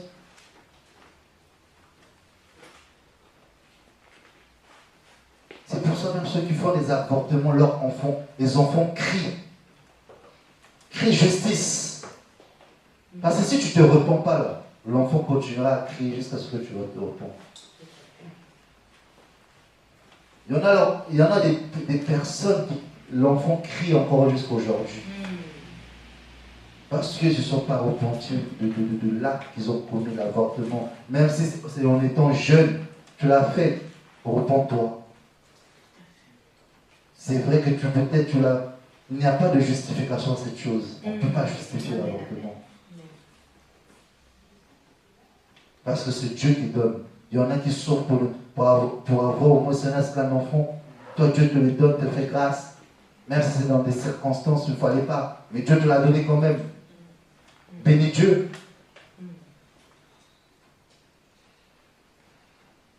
Imagine si mes parents m'auraient ôté la vie. Est-ce que je serais là parmi vous? Est-ce qu'on serait là?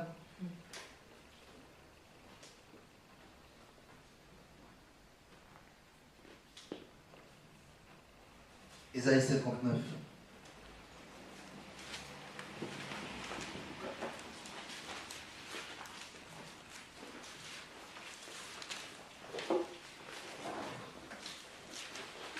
Verset 1, je dis, voici la main de Yahweh, n'est pas trop courte pour pouvoir sauver, ni son oreille trop pesante pour pouvoir entendre. Mais ce sont vos iniquités qui mettent une séparation entre vous et votre Dieu. Ce sont vos péchés qui vous cachent de sa face, afin qu'il ne vous entende point. Car vos mains sont souillées de sang et vos doigts d'iniquité. Vos lèvres profèrent le mensonge et votre langue déclare la perversité. Nul ne crie pour la justice, nul ne parle pour la vérité. Ils s'appuient sur des choses vaines et disent des faussetés. Ils conçoivent le mal et enfantent l'iniquité. Vous pouvez continuer à lire ce chapitre à la maison. C'est vraiment un chapitre qui est poignant, qui parle vraiment.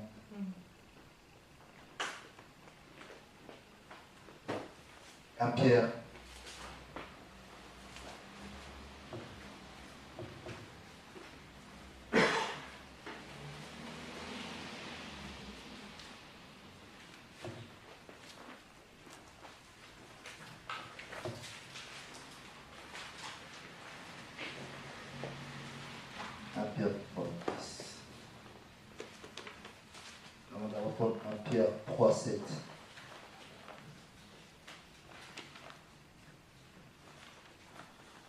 pourquoi vous y êtes.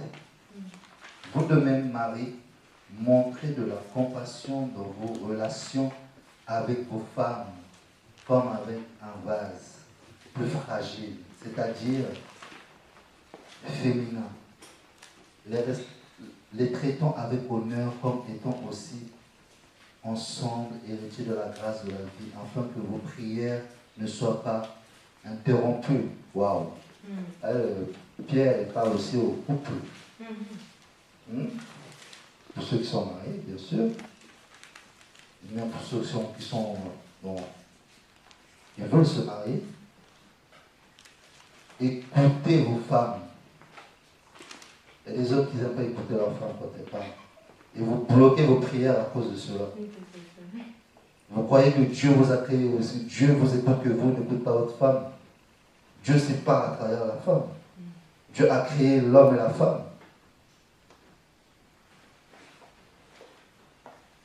Il y en a, leurs prières sont bloquées à cause parce qu'ils n'écoutent pas leur femme. Quand elle leur répond, quand leur femme leur donne des conseils.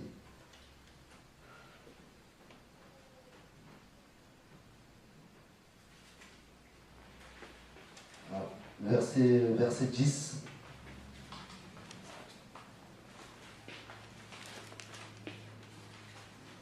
Car celui qui veut aimer sa vie et voir les jours heureux, qu'il persévère, qu'il préserve sa langue du mal et ses lèvres de prononcer aucune fraude, qu'il se détourne du mal et fasse le bien, qu'il cherche la paix et qu'il tâche de se la procurer. Car les yeux du Seigneur sont sur les justes et ses oreilles sont attentives à leurs prières. Mais la face du Seigneur est contre ceux qui font le mal. Vous voyez? Et pour finir, je veux dire, c'est vrai qu'il y a plusieurs obstacles qui bloquent la prière. Mais je vais en citer 4. Vraiment, ce sont les 4 obstacles vraiment que nous rencontrons chaque jour dans nos vies. Premièrement, ce qui note manque de foi quand vous priez. C'est-à-dire, la Bible dit quand vous priez, vous prenez Jacques 1, on va rester vraiment sur Jacques pour finir. Jacques 1, verset 5. C'est là que tout ceci est. Jacques 1, verset 5.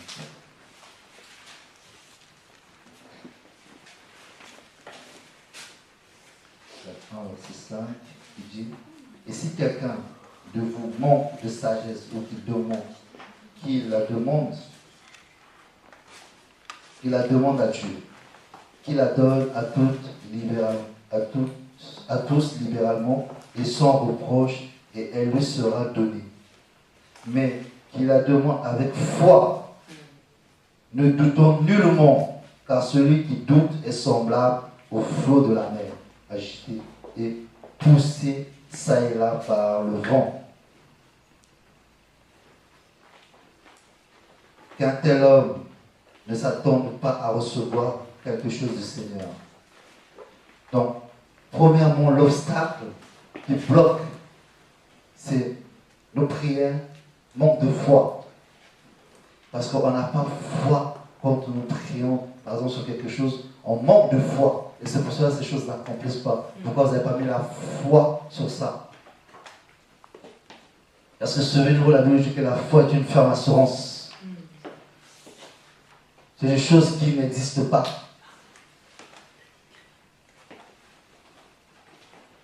Donc, quand tu pries, même si la chose ne va pas, crois-le que tu l'as déjà, tu l'as avec toi la chose. Que la chose va s'accomplir. Crois que non, la chose va s'accomplir fermement. Jusqu'à ce que même si ça va prendre 5 ans, que ta foi demeure dessus. Jusqu'à l'accomplissement.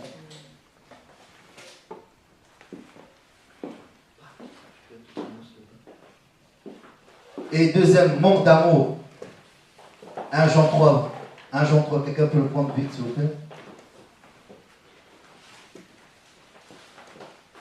1 Jean 3. À partir du verset 22. 1 Jean 3, 22.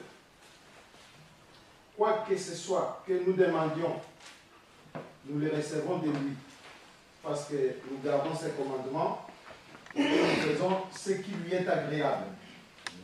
Et c'est ici son commandement. Que nous croyions au nom de son Fils Jésus-Christ et que nous nous aimions les uns les autres. Amen. Selon les commandements qu'il nous a donnés. Amen. Manque d'amour, c'est ça qui bloque.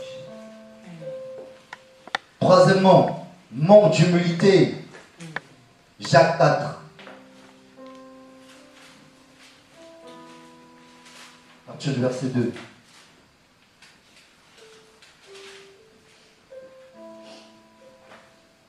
Je lis, vous convoitez et vous n'obtenez pas ce que vous désirez. Vous avez une envie mortelle, vous êtes jaloux et vous ne pouvez obtenir ce que vous enviez. Vous vous querellez, vous vous disputez et vous n'avez pas ce que vous désirez parce que vous ne demandez pas. Vous demandez et vous ne recevez pas parce que vous demandez mal afin de tout gaspiller dans vos plaisirs. Donc, l'humilité, il faut s'humilier. Vous convoitez, oui, si tu convoites, humilité, tu dis oui Seigneur, j'ai convoité, c'est pour ça que je prie pour ça. Oui, je voulais ça parce que j'ai vu ça chez l'autre. Humilie-toi, dis oui, c'est vrai Seigneur. Si je prie, c'est parce que j'ai convoité ça dans mon cœur, j'ai vu ça chez l'autre. Reconnais que ta prière n'est pas sincère, ne vient pas de toi-même. Tu as fait la prière pour avoir ça. Et c'est ça qui nous manque dans nos vies. L'humilité dans la prière. Il faut être sincère avec Dieu quand nous prions. L'humilité.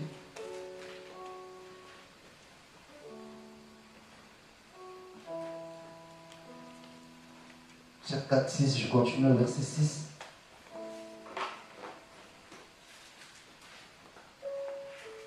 Il vous accorde, au contraire, une plus grande grâce. C'est pourquoi l'Écriture dit Dieu résiste aux orgueilleux, mais fait grâce aux humbles. Dieu résiste aux orgueilleux, fait grâce aux humbles. Et pour finir, quatrièmement, manque de consécration. Ça, c'est important. Manque de consécration.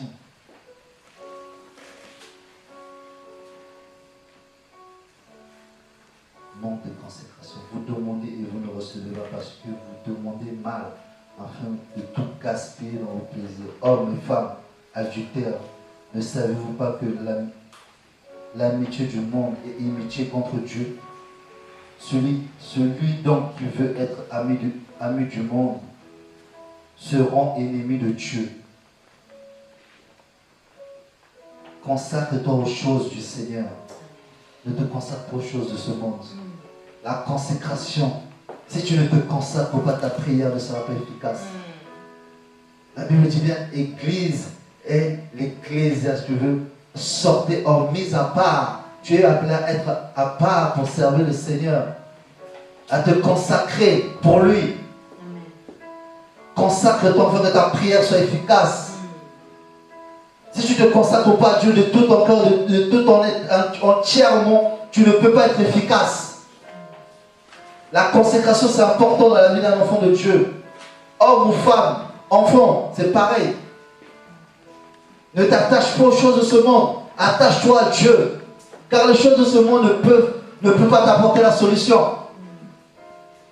Mais la consécration à Dieu, l'humilité, la souffrance, la sainteté, la crainte, c'est ces choses que Dieu prend plaisir. Les fruits de l'esprit. Si tu ne te consacres pas, on ne verra pas les fruits de l'esprit dans ta vie. Parce que la consécration apporte les fruits. Si tu te consacres aux choses de ce monde, à toujours regarder aux choses de ce monde, tu pries, tu mélanges avec toutes ces choses de ce monde, tu es en inimitié avec Dieu. Tu es l'ennemi de Dieu.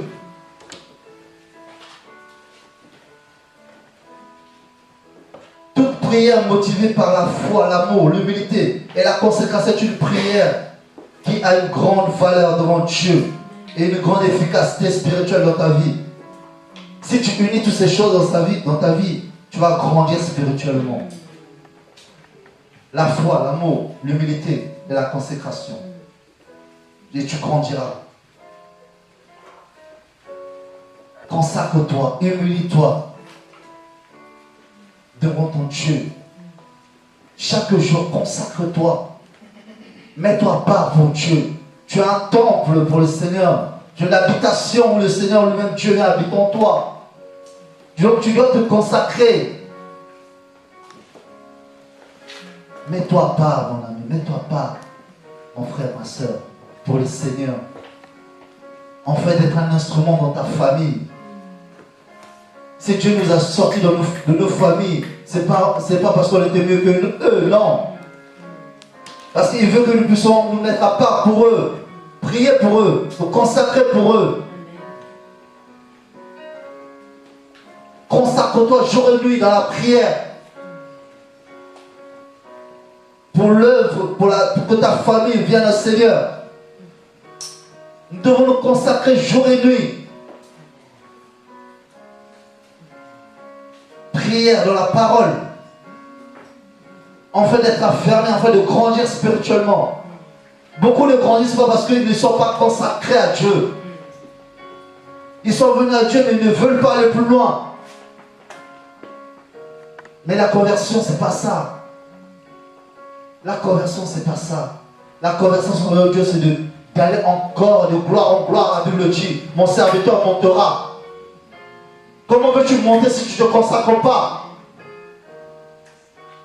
Comment veux-tu voir la main de Dieu si tu ne te consacres pas? Après, on ose se plaindre. Mais Dieu, ce qu'il veut, il cherche quelqu'un qui va se consacrer. Je cherche un homme qui se tient à la brèche. Une personne. Pour cette ville de Nantes. Dieu cherche quelqu'un pour cette ville. Qui va se consacrer de tout son temps, de sa personne, afin de voir l'œuvre de Dieu opérer dans cette ville.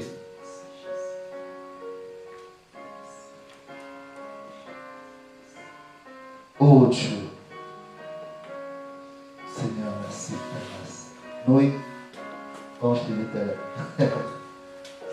Merci Seigneur. Merci Seigneur, nous allons prier, nous allons nous lever, nous allons prier pour vraiment consacrer. S'il y a un manque de foi, manque d'amour, manque d'humilité, manque de consécration, là où tu es, expose cela pour Dieu. Tu veux voir les choses changer dans ta vie, applique cela, mets la foi en action. Demande l'amour de Dieu, humilie-toi et consacre-toi et tu verras.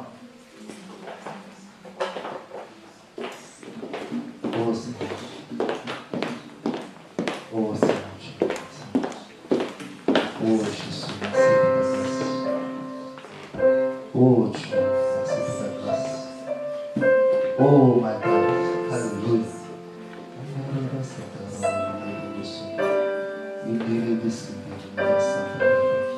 Prie à ton Dieu. Prie à ton Dieu. Demande à ton Dieu, qu'est-ce que je dois faire?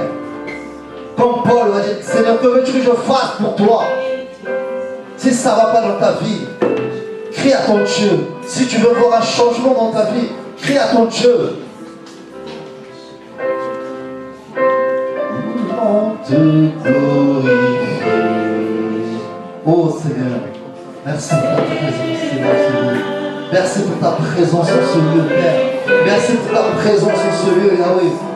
Alléluia. Merci, Seigneur. Que ton esprit encore, Seigneur, se mouve en ce lieu, Seigneur. Père, équipe, Seigneur, Papa. Restaure nos vies, Seigneur. Fais de nous, Seigneur, Papa. Les associés, Seigneur. Fais de nous, Seigneur Dieu. Les participants dans la nature divine de Dieu. Nous voulons te glorifier.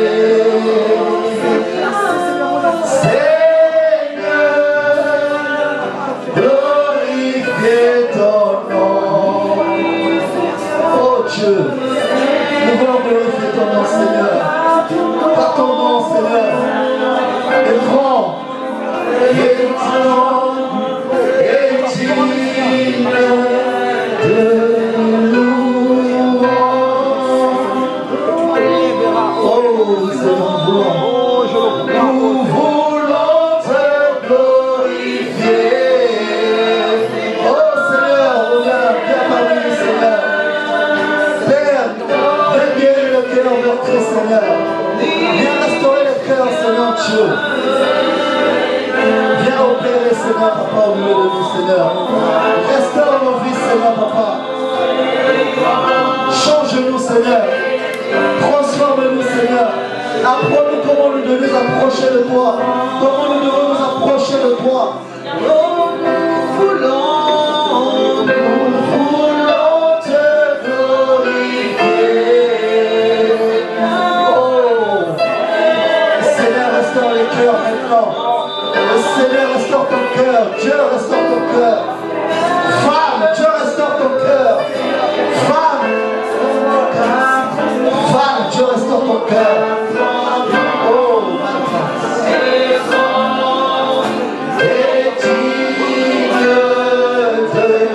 Toi qui as jeûné dans le secret, toi qui pleures dans le secret, Dieu t'a vu. Dieu t'a vu, femme. Dieu t'a vu, femme. Oh,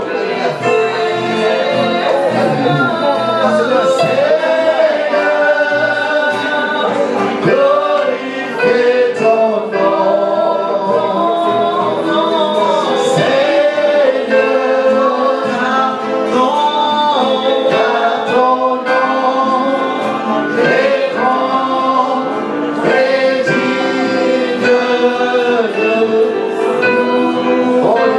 Qui veulent abandonner un péché, venez au Seigneur, venez, on va prier pour vous. Personne qui veut renouer les liens avec Dieu, viens, je vais prier pour toi. Toi qui es malade, viens. Pas de problème, viens, on va prier pour toi. Enfin, que Dieu puisse agir dans ta vie.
En train de restaurer le cœur. Tu as beaucoup pleuré. Tu as tellement pleuré pour ta situation. Tu as tellement pleuré pour ta vie qu'il n'y a pas de changement dans ta vie. Dieu est en train de restaurer là où tu es. Dieu est en train de toucher ton cœur là où tu es femme. Dieu est en train de restaurer ta vie.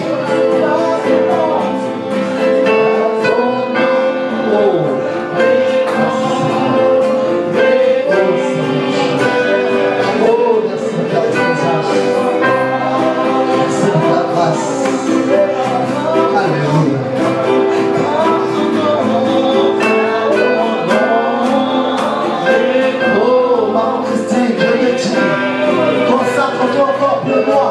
Christine, consacre-toi encore pour moi.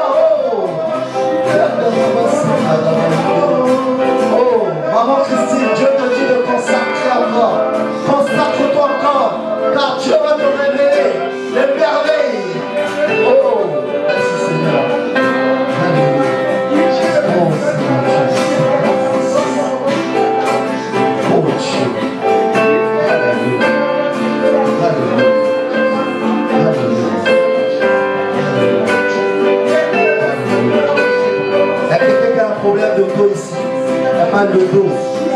Il y a une personne qui a un mal de dos au niveau de la colonne vertébrale. Oh Seigneur, merci pour la guérison. Merci pour la guérison. Merci pour la guérison, Seigneur. Oh Seigneur. Oh, maman Christine, j'ai entendu tes prières. J'ai entendu tes prières pour ta famille. J'ai entendu comment tu as géré pour ta famille. Oh, Dieu prend plaisir. Oh, Dieu exauce ta prière. Dieu exauce tes prières. Alléluia. Tu as tellement géré pour cette ville. Tu as tellement fléchi les genoux pour cette ville. Tu as tellement géré pour cette ville, maman Christine. T'inquiète pas, tu verras le réveil dans cette ville. Dieu te promet le réveil dans cette ville. Oh, Seigneur, merci pour ta grâce. Merci pour ta présence. Merci pour ta présence. Oh, alléluia.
Quelqu'un ici a demandé le don de guérison de miracle, le don de puissance. Quelqu'un a demandé cela ici. Le Seigneur dit, je l'accorde. Je t'accorde ce don. Je te l'accorde maintenant au nom de Jésus. Oh, ceux qui aspirent au don, le Seigneur est en train d'accorder les dons. Seigneur, priez pour avoir les dons de manifestation, le don de guérison. Dieu l'accorde maintenant au nom de Jésus. Alléluia. Merci Seigneur de déverser ton esprit. Alléluia. Oh Seigneur. Oh Seigneur. Le Seigneur t'ouvre les yeux. Va davantage t'ouvrir les yeux. Va davantage t'ouvrir les yeux pour voir les choses cachées. Tu vas davantage t'ouvrir les yeux sur ta famille. Encore davantage t'ouvrir encore d'aller dans la profondeur. Il va te montrer les choses, révéler les choses cachées. Tu es en train de te révéler ces choses petit à petit. Et tu vas encore voir des bonnes choses encore s'accomplir dans ta vie. Environ. Dieu va encore accomplir les merveilles dans ta vie. Ce n'est pas fini. Ce n'est pas fini. C'est que Dieu a promis dans ta vie. Dieu accomplira cela. Ce n'est ni les hommes qui pourront arrêter ce que Dieu a commencé dans ta vie. Ce que Dieu a commencé dans ta vie, personne ne peut l'arrêter, maman Véro. Oh Seigneur. Oh, tu es le sentinelle que Dieu a placé au milieu de ta famille.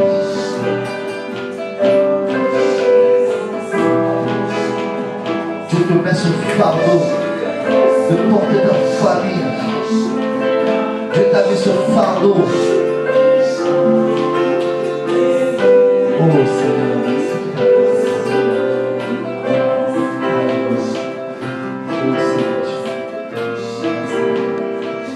merci de ta grâce. Oh Seigneur.